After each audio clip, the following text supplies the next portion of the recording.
तारतम्य में हमारे इस गायत्री चेतना केंद्र पर दीप पिछले 3-4 दिनों से चल रहा है। लगातार क्षेत्र में भ्रमण हो रहा है। तो करने से पहले मैं चाहूँगा यहाँ के आज जो शांति कुंज से टोली आई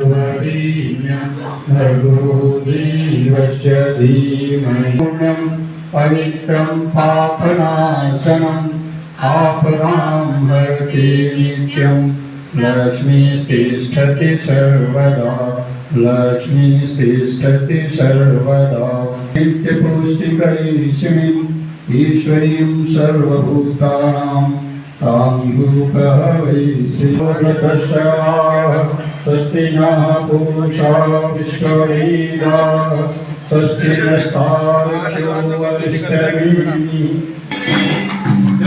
गायत्री चेतना केंद्र रुद्रपुर में भव्य देवी यज्ञ का आयोजन किया गया है।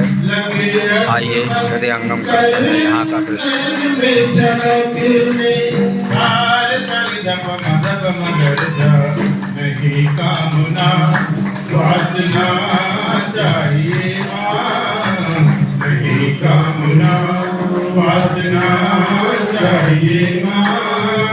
सतत साधना का वरण मांगते हैं।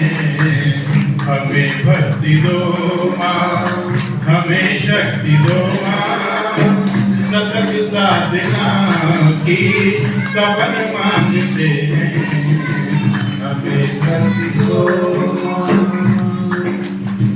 नहीं स्वर्ग की सिद्धि की कामना नहीं मुक्ति की कर रहे याचना नहीं पद प्रतिष्ठा न यश चाहिए माँ।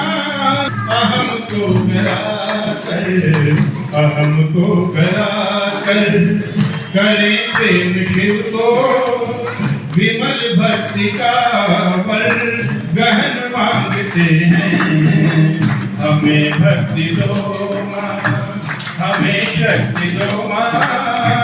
सतत साधना की सपन मांगते हैं।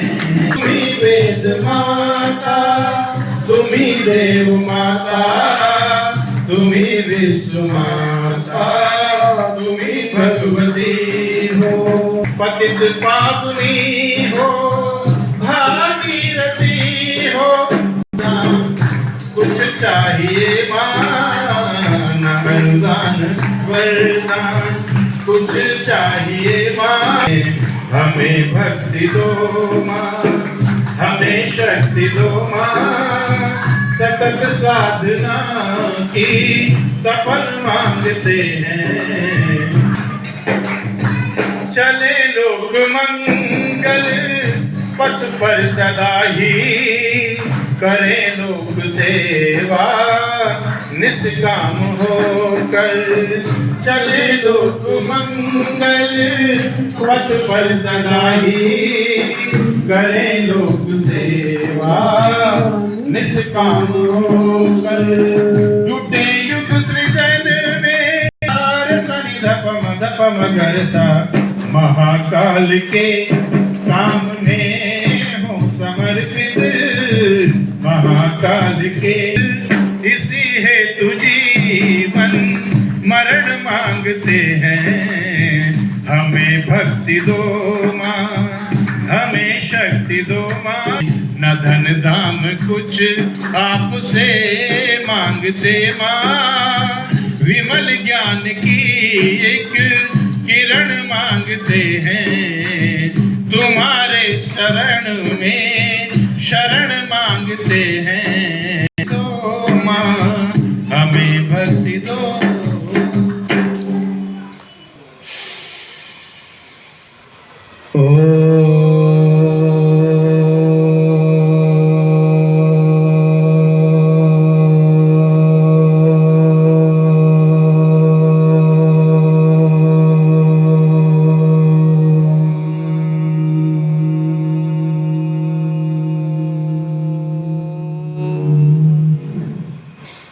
स्वाहा स्वाहा तत्सवितुर्वरेण्यं पितुर्वरेण्यं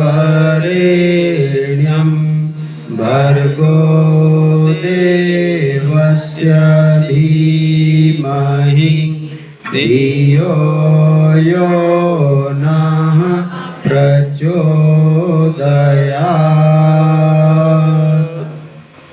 ओम।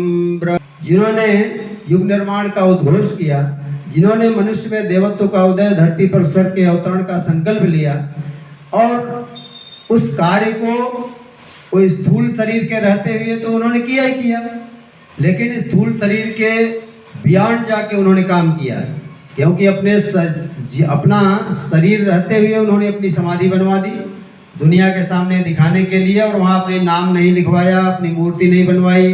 गुरुदेव माता जी की समाधि आपने देखा, सजल श्रद्धा प्रकट प्रज्ञा। और अपनी मूर्ति अगर देखना है, उनका स्वरूप समझना है, तो कहते हैं वहां पे जो लिखा हुआ है सजल श्रद्धा प्रकट प्रज्ञा, वही उनका स्वरूप है। वो नाम और रूप से परे हैं। और समझना है तो अखंड दीपक गुरुदेव ने जलाया, उसको कहा उन्होंने कि ये हमारी प्राण चेतना है, ये हमारी आत्मा है। और ये कहा बेटा शरीर छोड़ने के बाद, जैसे हम शरीर रहते हैं अपनी समाधि बनवा रहे हैं, यानी ये मान के चलो कि शरीर नहीं है ना, समाधि कब बनती है? तो शरीर नहीं रहेगा तब भी हम काम करते रहेंगे। तो सन 2000 तक गुरुदेव ने कहा हम सूक्ष्म शरीर से काम करेंगे, और सन 2000 के बाद पूरी 21वीं शताब्दी तक कारण शरीर से काम करेंगे।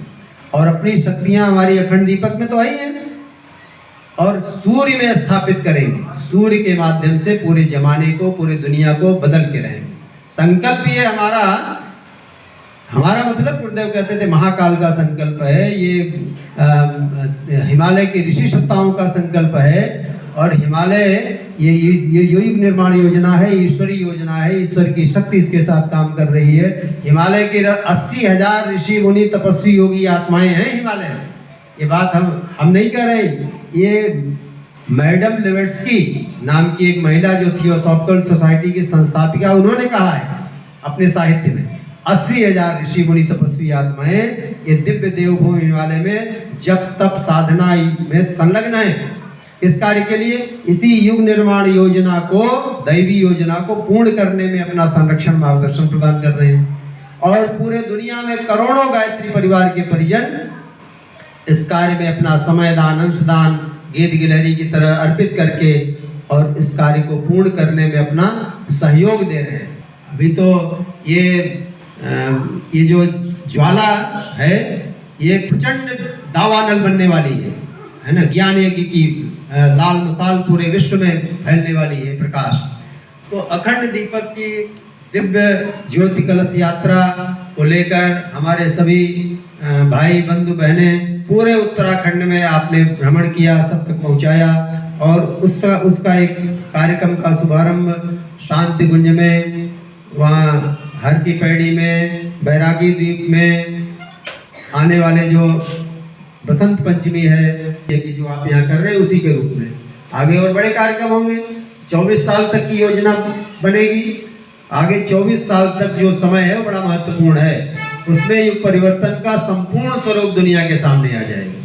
युग परिवर्तन कैसे होगा, उसका आधार क्या है, उसके सूत्र क्या है, उसका 2 महामंत्र क्या है, वह है गायत्री और यज्ञ, जिसके लिए परम पूज्य गुरुदेव ने पूरा जीवन खपाया। सामान्य प्रक्रिया है लेकिन यह असामान्य शक्ति है। आज जो लोगों के जीवन में दुख है, हर प्रकार का दुख, उसका कारण यही है कि लोग गायत्री और यज्ञ को भूल गए। गायत्री और यज्ञ ये हम सामान्य रूप में शॉर्ट में सच्चिंतन और सत्कर्म कर सकते हैं, लेकिन गायत्री इस विश्व ब्रह्मांड की धुरी है।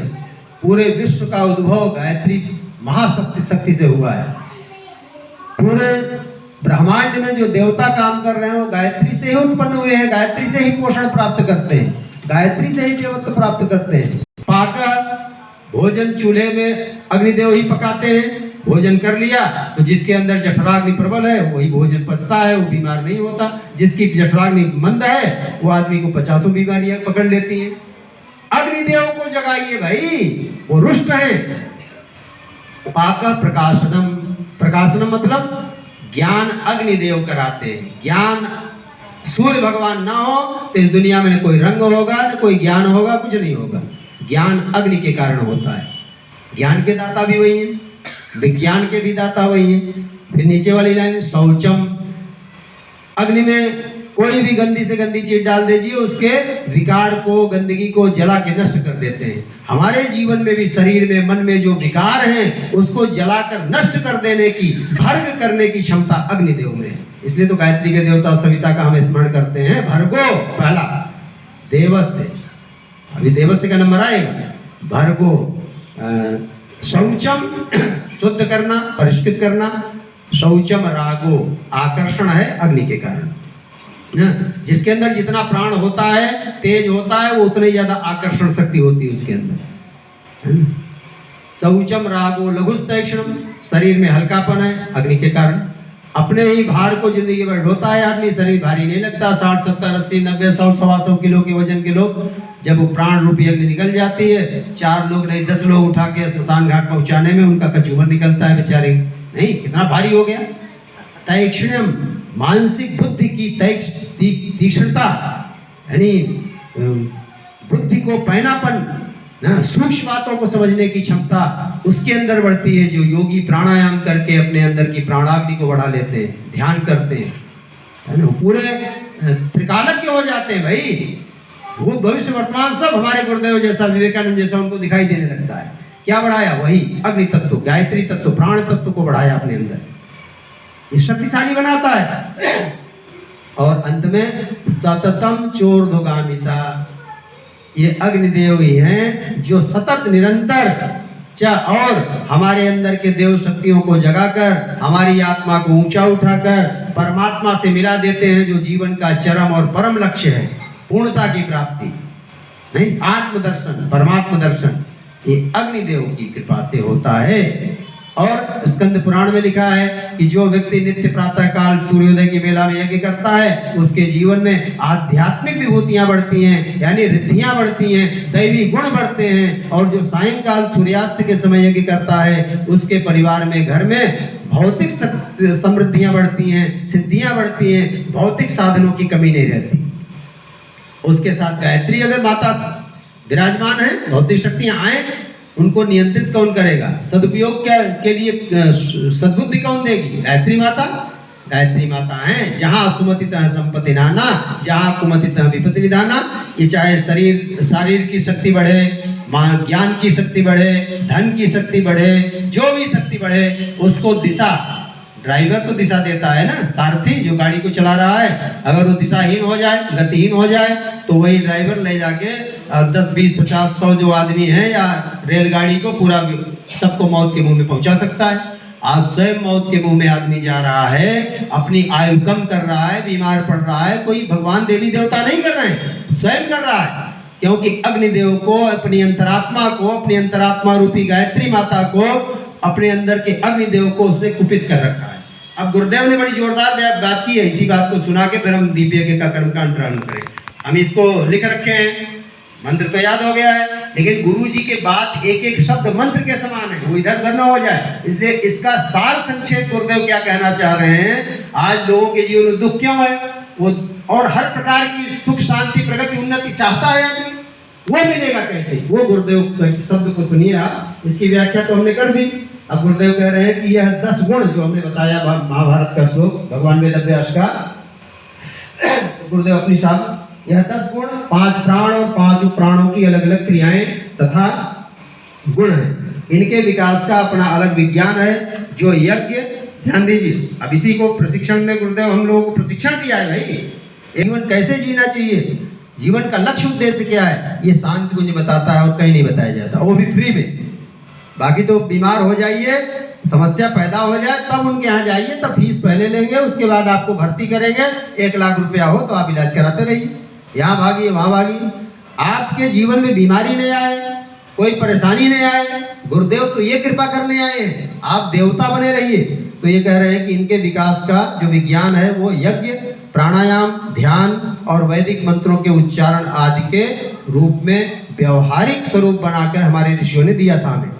आज यह सब बातें लोग भूलते जा रहे हैं, है नहीं? बाकी सब करेंगे, यही नहीं करेंगे, क्यों? टाइम नहीं, यज्ञ करने टाइम नहीं। उपासना करी वैसे, अरे कहाँ समय है, बड़ा व्यस्त हैं हम, बड़ा अंपायर खड़ा किया है, प्राणायाम करिए। नहीं नहीं, कहाँ टाइम है, इसी के में बहानेबाजी, बाकी सबके लिए टाइम है। तो ये कह रहे हैं इसीलिए आयु, शक्ति, बल, तेजस और दिव्य शक्तियों के संपर्क से प्राप्त होने वाले लाभ नष्ट होते चले जा रहे हैं। अब पूजा बाहर की चाहे जितनी करते रहो, लेकिन अग्नि के संपर्क में जाए बिना देवता भी नहीं प्रसन्न होंगे। लड्डू उनको मुंह में दिखा के खा जाते, हम ही हैं, डायबिटीज हमको होता है। अग्नि में डालिए, अग्नि देवताओं का मुख है, वो उसको डाइजेस्ट करके ऊर्जा फार्म में कन्वर्ट करके जब वहां बैठ के प्राणायाम से खींचिए तब आपके अंदर डायरेक्ट ऊर्जा मिलेगी, पचाने उचाने की जरूरत ही नहीं, डायरेक्ट ऊर्जा से भरे रहेंगे, फुटबॉल की तरह काम करेंगे आप उछलते हुए। तो ये इसके द्वारा है। अब कह रहे हैं संयमित जीवन अपने आप में शरीर में अग्नि तत्व के विकास का एक नैसर्गिक उपाय था, वह भी नष्ट हो चला। इस तरह अग्नि देवता को कुपित कर संसार स्वतः दुख की अग्नि में जलता जा रहा है न? अब उसी अग्नि का इस्तेमाल आसुरी प्रवृत्ति वाले, भौतिकवादी चिंतन वाले दुनिया को विनाश करने में लगा रहे हैं। आखिर मिसाइलें क्या है, दनादन गिर रही है, अणु बम, परमाणु बम क्या है, उसी अग्नि का दुर्बुद्धिग्रस्त लोग अपने ही ऊपर भस्मासुर की तरह गिरा के, शक्ति तो मिल गई लेकिन भस्मासुर की तरह मूर्ख, ये अकल नहीं कि कैसा इस्तेमाल कहां करना है। इसलिए सद्बुद्धि का मंत्र गायत्री में पहले दिया गुरुदेव ने। अब गुरुदेव अंतिम पैराग्राफ कह रहे हैं कि यदि, अब यदि प्रश्न जोड़ा, यदि चाहिए, क्या चाहिए? चाहिए तो सबको चाहिए। यदि शारीरिक, मानसिक, बौद्धिक, सामाजिक और आध्यात्मिक धार्मिक उन्नति के द्वार खोलने हैं तो हमें फिर से अग्नि तत्व जैसे महाभूत की नए सिरे से खोज करनी होगी, प्रतिष्ठा देनी होगी और ऋषियों के दिए ज्ञान को धारण करना होगा ना। इसलिए हम दीप यज्ञ कर रहे हैं, इसलिए हम यज्ञ कर, सफाई हो जाएगी, उसमें जो देव समुदाय के लोग हैं उनको रक्षा की जाएगी, बचाया जाएगा। ये आपकी रक्षा, हमारी रक्षा कर रहे हैं गुरुदेव। और कुछ बीज बचा के 21वीं सदी उज्जवल भविष्य की जो संरचना बनने वाली है, देव परिवार, देव समुदाय, माने अच्छे चिंतन, अच्छे आचरण, अच्छे व्यक्तित्व के लोगों को वहां पहुंचाया जाएगा और एक नया वर्ल्ड ऑर्डर बनेगा। उसका शुभारंभ हो गया है। अब पूरी दुनिया में वो सब यो चल रही है, उसी तरह की घटनाएं है ना। अभी जो बम मिसाइल गिर रहे हैं उसे डरने की आवश्यकता नहीं, वो उन्हीं के लिए है जो उसमें सफाया करने वाले हैं महाकाल जिनका ना। देव समुदाय को बचाया जाएगा, लेकिन बचाएंगे कौन? अब कोई ये नहीं करेंगे, उपासना नहीं करेंगे, सुबह दोपहर शाम त्रिकाल संध्या। हमारे ऋषियों ने कहा यज्ञ या दीप यज्ञ रोज न सही तो संडे के दिन अपने घर में कर लीजिए सामूहिक, है ना।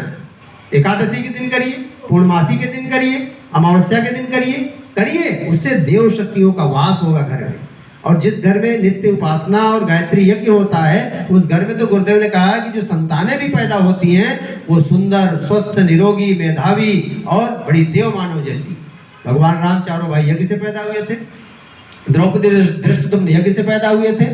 यज्ञ संस्कृति की रक्षा के लिए पूरा जीवन लगाया, यज्ञमय जीवन जिया। हमारे परम पूज्य गुरुदेव गायत्री और यज्ञ की स्थापना, जो ब्रह्मास्त्र शक्ति है, दुनिया को विनाश से बचाकर एक नए सतयुग, महासतयुग के दौर में ले जाने वाली है, जिसका नाम है प्रज्ञा युग, स्वर्ण युग। और उसमें सुख ही सुख होगा, आनंद ही आनंद होगा। हर आदमी का व्यक्तित्व, चरित्र, चिंतन ऊंचा होगा, श्रेष्ठ होगा, समुन्नत होगा, क्योंकि वो दीप यज्ञ की दीप देवता से वो प्रेरणा ग्रहण कर रहे होंगे। हमारा चिंतन, हमारा चरित्र, हमारा व्यक्तित्व ऊंचा उठे, हम प्रकाशवान, ज्ञानवान बने और अपने परिकर में ज्ञान का प्रकाश फैलाएं, जैसे हमारे भाई बहन सब आप लोग कर रहे हैं। तो अगले दिनों दुनिया यही आएगी। समझदारी से जिनको आना होगा समझदारी से आएंगे, जो मूर्ख होंगे वो प्रकृति का मार थपेड़ा खा के आएंगे ना, आधा कचूमर निकल जाएगा तब आएंगे। और जो एकदम से जड़ होंगे उनकी तो प्रकृति सफाई कर ही रही है। तो 3 तरह के लोग होंगे। तो आप सब देव समुदाय के लोग, देवी देवता बैठे हैं। आइए हम वंदनीय माता जी की शताब्दी के पूर्व इस चेतना केंद्र के दिव्य वार्षिकोत्सव कार्यक्रम में आज इस तरीके से दीप यज्ञ करें कि हमें एक नई चिंतन, नई प्रेरणा, नया प्रकाश मिले और हम जाकर वंदनीय माता जी की शताब्दी तक कम से कम 24 लोगों को, 51 लोगों को, 108 घरों में गुरुदेव माता जी के संदेश को पहुंचाएं, गायत्री माता से जोड़े, यज्ञ भगवान से जोड़े, गुरुदेव के विचारों से जोड़े लोगों को। इसी में कल्याण है, इसी में कल्याण है।